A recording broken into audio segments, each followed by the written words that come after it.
In today's video, we're going to talk a little bit about developing healthy skepticism of your brain. I recorded this earlier, actually, and I had a bad experience where I did this video and I got to the end and I was like, oh man, that's a pretty good video. I felt pretty good about that.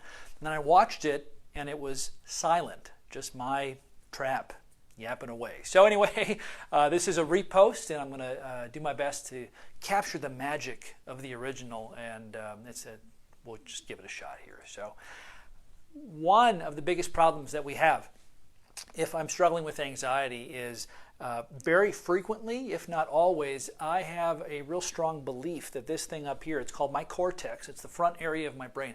I believe that it's actually right, that it's actually accurate, and that my thoughts and emotions are 100% true, or even 90% true. I, generally speaking, believe that what I am feeling or thinking is accurate. Okay?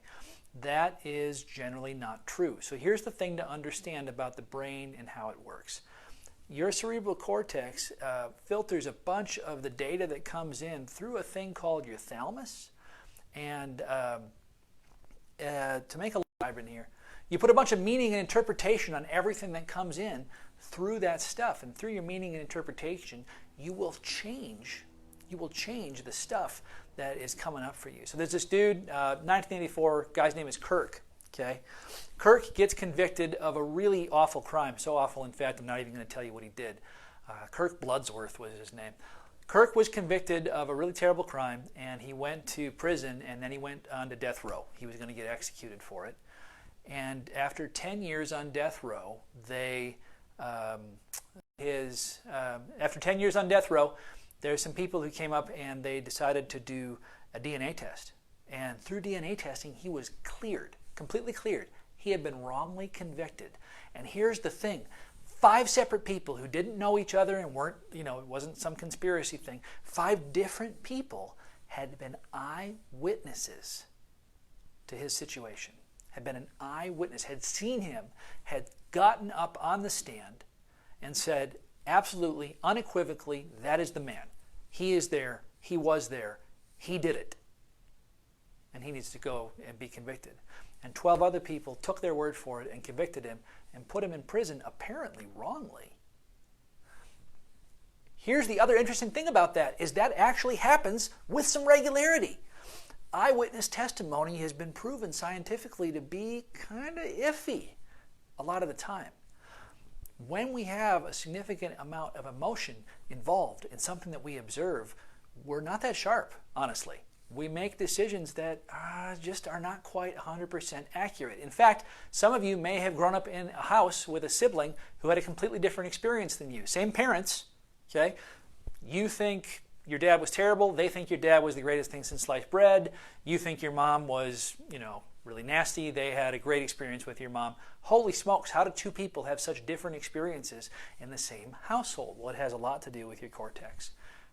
To bring it back to what we're talking about today, it's really important, if you want to be effective with your anxiety, to adopt a healthy dose of self-skepticism. You want to have skepticism about what you think and what you believe. The fact that you think something and that you believe something, it's called cognitive fusion.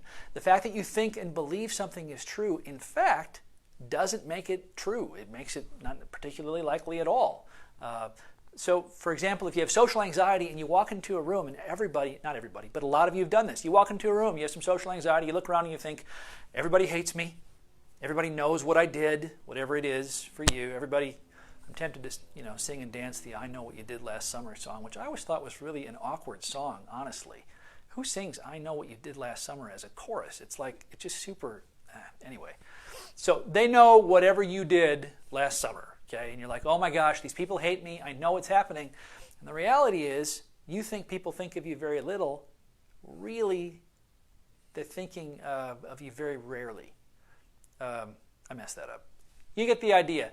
The reality of the situation is people don't think about you that much, but you believe they do, and as a result, your amygdala in the back of your brain sends up all this anxiety stuff, and because you really believe that what you think is true, and it's not.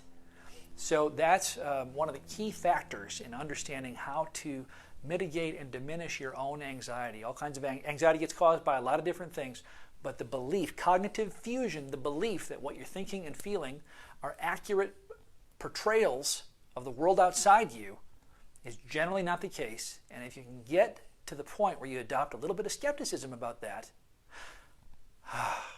you may be able to suffer a little bit less and to not have as much unnecessary pain in your life as a result. Thank you. If you enjoyed this video, go ahead and click a thumbs up. If you would like to post it on your Facebook timeline, that is also extremely helpful.